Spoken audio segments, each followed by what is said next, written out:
जैसा कि online selling होती है, ऑनलाइन फॉर्म भरना होता है, क्या ऑनलाइन श्राद्ध भी होता है? पेमेंट जो है आपकी जो दक्षिणा है वो और जो भोज्य पदार्थ है उसका मिला करके होता है या कैसे? ये जो ऑनलाइन श्राद्ध कराए जाते हैं क्या उनकी बिल्कुल अगर वैल्यू कहें या महत्व कहें बिल्कुल उसी तरीके से है जो हम ऑफलाइन करते हैं, मतलब एक तरीके से आमने सामने रहकर करते हैं? नमस्कार दर्शकों, आप देख रहे हैं अमर उजाला डिजिटल और मैं अलीगढ़ से चमन शर्मा। श्राद्ध बहुत महत्वपूर्ण है पूरे साल में, और अगर अपने पूर्वजों की बात करें तो उनको लेकर के उनको श्रद्धा अर्पित करने के लिए श्राद्ध का बहुत महत्व है सनातन धर्म में। अब बात आती है कि आजकल आपने देखा होगा कि हर चीज़ ऑनलाइन हो रही है। अगर आप एग्ज़ाम फॉर्म भरना है तो ऑनलाइन, अगर आपको कोई वस्तु ख़रीदनी है तो जा कर के ऑनलाइन। तो अगर पंडित जी, जैसा कि मैं आपको परिचय करा दूं, हमारे साथ में हैं अलीगढ़ के प्रसिद्ध ज्योतिषाचार्य पंडित हृदय रंजन शर्मा। तो आपका स्वागत है। तो पंडित जी, जैसा कि ऑनलाइन सेलिंग होती है, ऑनलाइन फॉर्म भरना होता है, क्या ऑनलाइन श्राद्ध भी होता है?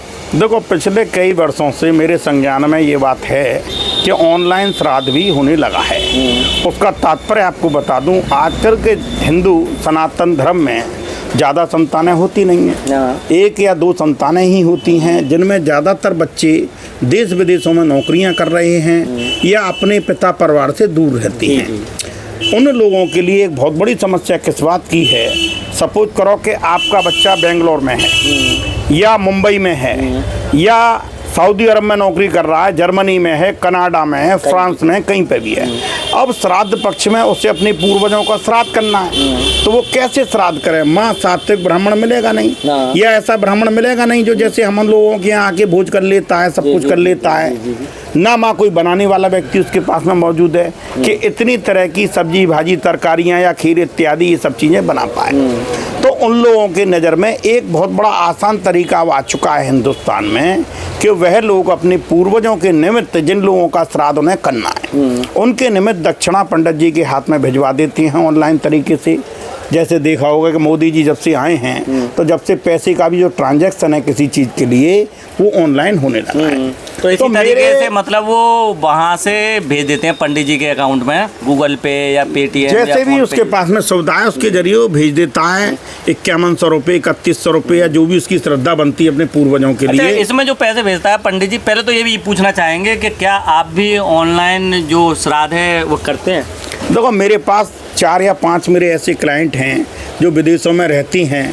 पिछले 10-12 वर्षों से वो ऐसे ही मुझे श्राद्ध खिलाते हैं। अच्छा। उन दिनों में मैं शिब्बू जी की दुकान पर चला जाता हूँ, वहीं बैठ के जो है वो थाली वगैरह सारी चीज़ें लग जाती हैं। जी। बस उनकी हाथ जोड़ के ये विनम्रता है कि उस दिन वो थाली को अच्छी तरह से साफ सुथरा कर करा के अलग तरीके से पत्तल उसमें लगा के बाकायदे भोज कराते हैं। वहीं इमरतियाँ उनकी दुकान पर मिल रही होती हैं। तो उस व्यक्ति को सबसे पहली बात क्या है कि उस दिन जब तक वो ब्राह्मण भोज नहीं कराता वो पूरे दिन सात्विक रहता है उस समय तक। क्यों? दोपहर 12 बजे से लेकर 1:30 बजे के बीच में ही श्राद्ध असली तरीके से माना जाता है। उस दिनों में वो मोबाइल सामने रख के व्यक्ति को हम संकल्प कराते हैं। अच्छा। उस व्यक्ति के लिए जो पंचबली है वो निकाली जाती है यहीं पर ही, गाय कुत्ता चींटी ब्राह्मण और उसके नाम की, देवता के नाम की। वो सब करने के बाद में पंडित जी जब श्राद्ध खा लेते हैं तब उसके घर में भोज होता है।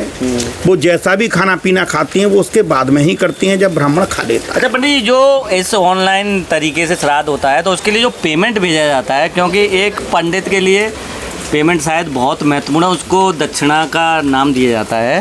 तो वो पेमेंट जो है आपकी जो दक्षिणा है वो और जो भोज्य पदार्थ है उसका मिला करके होता है या कैसे? देखो, सबसे बड़ी बात बता दूं, वो सारी चीज़ों को मिला के दिया जाता है जिसमें ब्राह्मण के कपड़े भी शामिल हैं। अब सपोज करो से माता और पिता दोनों का श्राद्ध करना है तो पति पत्नी दोनों के लिए उसने भेजा है। अच्छा। पति पत्नी के दोनों के 5-5 कपड़े, या बाय द वे सपोज करो कि वो उन्हें जूते चप्पल छतरी या कोई अन्य सामान अपनी तरफ से गिफ्ट देना चाहता है कि साहब जी मैंने माता पिता के लिए बोल रखा है, या सपने में आके उन्होंने मुझसे ये चीज़ मांगी है, तो उसके लिए वो निमित्त पूछ लेता है भाई साहब लगभग कितना खर्चा आ जाएगा।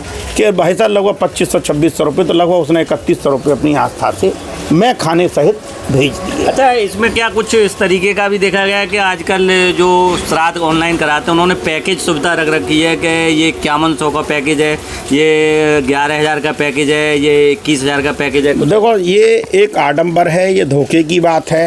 हाँ, मेरी नज़र में ऐसा नहीं है, मगर मैं ये मान सकता हूँ कि ऑनलाइन श्राद्ध के बहाने कई लोगों को मोटे पैसे से भी काटा जाता है। क्यों? उन लोगों को इस विषय का कोई ज्ञान नहीं होता। आजकल के पंडित जो नए नए बन गए हैं, जिन्हें पांडित्य का भी ज्ञान नहीं है, जिन्हें ज्योतिष संबंधी भी ज्ञान नहीं है, वो अपने क्लाइंटों को डॉक्टरों की तरह से डरा धमका देते हैं। उन्हें पितृदोष और जाने कितनी तरह के दोष, के राहु का दोष है कि साहब आपके घर में फलाना है, कि ये है कि वो है, आपको फला काम करना पड़ेगा और मैं इसकी शांति करूंगा या मैं इसका यज्ञ करूंगा, 3 दिन 5 ब्राह्मण आएंगे और उसके 25,000 रुपये लगेंगे कि 31,000 रुपये लगेंगे।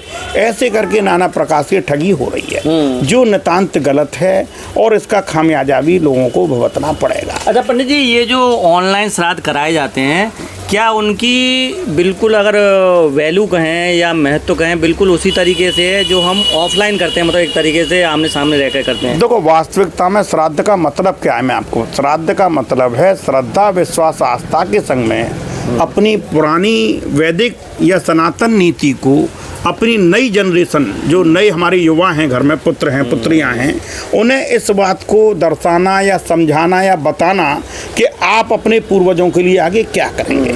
जैसा हम अपने पूर्वजों के लिए कर रहे हैं, आपको ऐसे ही करना है। और इसकी सर्वोत्तम विधि भी वही है कि आपके घर में अगर श्राद्ध है तो आप ज़्यादातर कार्य अपने पुत्र से करवाएं, जिससे उसे इस बात की आस्था विश्वास बने, वो उस तरीकों को सीख ले कि आखिरकार हमारे पिता, हमारे बाबा के लिए या अम्मा के लिए या हमारे चाचा या बुआ जो दिवंगत चले गए हैं, इस दुनिया में नहीं हैं, उनके प्रति कितनी आस्था विश्वास और श्रद्धा से अपनी हैसियत के अनुसार वो कार्य कर रहे हैं, जिसमें किसी भी प्रकार का आडंबर या दिखावा नहीं है। तो इसी को ही श्राद्ध की परिभाषा दी गई है और मैं आपको दावा देता हूं कि ये ऑनलाइन श्राद्ध भी उसे पूरा लाभ देगा। क्यों? उस व्यक्ति की आस्था और विश्वास तो पूरा था ना, जिसने संकल्प लिया या जिसने आपको उच्च आदर्श मानकर आपको श्राद्ध खिलाया। आपने कैसा खाया, क्या करा, कितने पैसे बचाए, इस चीज़ का भोग तो आपको भोगना है दुनिया में। तो इसका मतलब ऑनलाइन श्राद्ध में जो उसने पैसे संकल्प दे के जो आपको कार्य किया है, वो आपको पूरी तरह से लगेगा और मान्य होगा। अच्छा पंडित जी, एक आखिरी सवाल कि जैसे अब क्या हो गया है, जब से जो सोशल मीडिया आई है, जिसमें चाहे यूट्यूब हो, फेसबुक हो, अदर इंस्टाग्राम, तो उसमें क्या है कि कोई भी चीज़ नहीं पता व्यक्ति को, जैसे कि अगर ऑनलाइन श्राद्ध की बात करें तो वो यूट्यूब पर डालकर या फेसबुक पर डालकर पता कर लेता है कि इस तरीके से ऑनलाइन श्राद्ध मनाया जा सकता है। तो क्या यूट्यूब या इत्यादि पर वीडियो देख करके कि श्राद्ध ऐसे करते हैं, वो अपने आप भी कर सकता है? अगर वो किसी पंडित से संपर्क ना करे, अगर वो चाहे तो वो अपने आप भी कर सकता है कुछ? देखो, वास्तविकता में मैं आपको बता दूं, इस हिंदुस्तान का जो सत्यानाश हुआ है उसका बहुत बड़ा कारण ये यूट्यूब है। क्यों? यूट्यूब पे मैंने क्या देखा है कि 1-2 ज्योतिष वोतिष की या धर्म की किताब पढ़ के 85,000 पंडित बन गए हैं, जिन्हें किसी भी प्रकार का ज्ञान तो है नहीं है। वो एक दूसरे की कॉपी पेस्ट या टीपा टापी कर आके खामखा का ज्ञान देते हैं। आप अगर उनसे टॉपिक से हटके कोई बात पूछ लेते हो तो ना वो आती ही नहीं है। जिसके कारण से जब एक बात समझ लो आप, जब उस पंडित को ही कुछ नहीं आती है जो तुम्हें गाइड कर रहा है, तो उस कार्य को करने वाले व्यक्ति को क्या लाभ होगा? जब वो क्लास का टीचर ही मूर्ख है, तो जब वो दूसरों को गाइड कर रहा है तो वो गलत ही गाइड करेगा।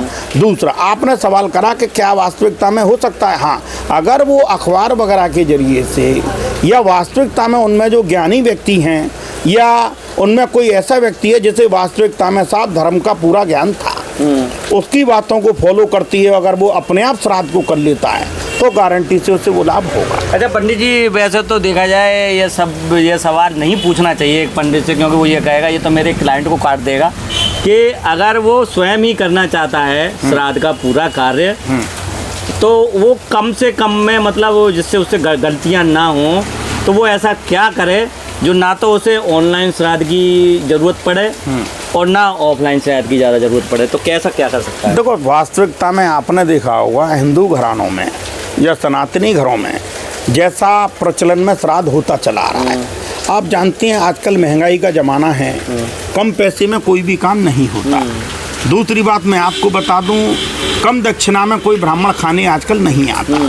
मैंने एक बहुत बड़ी समस्या क्या देखी है आजकल के ज़माने में कि श्राद्ध खाने वाले या कंचक खाने वाले जो बच्चे होते हैं, कंचक का मतलब आपने देखा नवदुर्गों में जो नवमी और अष्टमी पे बच्चे खाने आते हैं, अब वो पहले मुँह से पूछते हैं कि क्या दोगे, क्या करोगे, तब आते वरना आती नहीं, गिफ्ट दोगे कि नहीं दोगे, वरना नहीं आ रहे हैं। ऐसे ही ब्राह्मण हैं। अब जैसे लोगों ने टीमें बना रखी हैं श्राद्ध खाने की या 13वीं खाने की, उस बात की कोई सत्यता नहीं है कि उनमें लोग ब्राह्मण भी हैं कि नहीं हैं।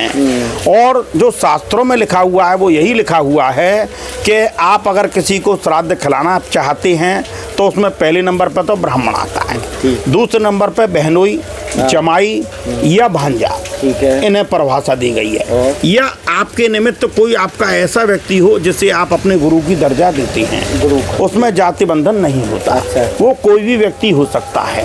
अगर आपको कोई भी चीज अवेलेबल नहीं है तो आप गौ माता को वो थाली बनाकर दे सकते हैं, जो श्राद्ध आपको 100% मान्य होगा, लगेगा। अच्छा, जैसे कि श्राद्ध करते समय जैसे कौओं को दे देते हैं, तो वो भी मान्य है, उसमें कोई दिक्कत नहीं है? अगर कोई को पूर्वजों की मान्यता दी गई है।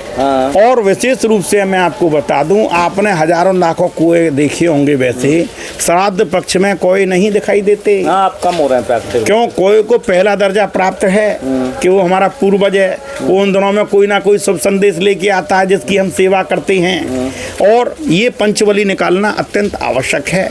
आप अगर ब्राह्मण भोज भी नहीं करा पाते तो अपनी हैसियत के अनुसार या किसी भी तरीके से आप 5 जगह कोई ना कोई भोज्य पदार्थ निकाल सकते हैं, चाहे वो बना हुआ हो चाहे वो कच्चा हो। कच्चे में जैसे चावल हैं, दूध है, दही है, इमरतियां हैं बनी बनाई ले ली बाहर से। क्यों? बहुत से परिवारों में आपने देखा होगा सूतक आ जाती हैं, जीवित या मृत। उन परिवारों में श्राद्ध रुक जाता है, उन दिनों में नहीं होगा। क्यों? शुद्धिकरण के बाद ही वो चीज़ मान्य है। जब तक शुद्धिकरण उस घर में नहीं होगा, श्राद्ध मान्य नहीं होगा। तो वो बाहर से बना हुआ भोज्य पदार्थ लेकर भी आपको खिला सकता है और दान दक्षिणा लेके आपके चरण छू के आपके आशीर्वाद को लेके पूरा श्राद्ध कर सकता है। तो दर्शकों, आज आपने ऑनलाइन जो श्राद्ध होता है उसके बारे में बहुत जानकारी पाई होगी कि ऑनलाइन श्राद्ध कितना महत्व रखता है, कैसे किया जाता है, करना चाहिए नहीं करना चाहिए, और अगर नहीं उपलब्ध है किसी तरीके से तो आप बिना किसी उसके आप किस तरीके से एक श्राद्ध को पूर्ण कर सकते हैं। तो देखते रहिए आप अमर उजाला डिजिटल। मैं अलीगढ़ से चमन सर। अगर आप ये वीडियो YouTube पर देख रहे हैं तो हमारे चैनल को सब्सक्राइब करें और बेल आइकन को दबाना ना भूलें। अगर आप Facebook पर ये वीडियो देख रहे हैं तो हमारे पेज को लाइक करें।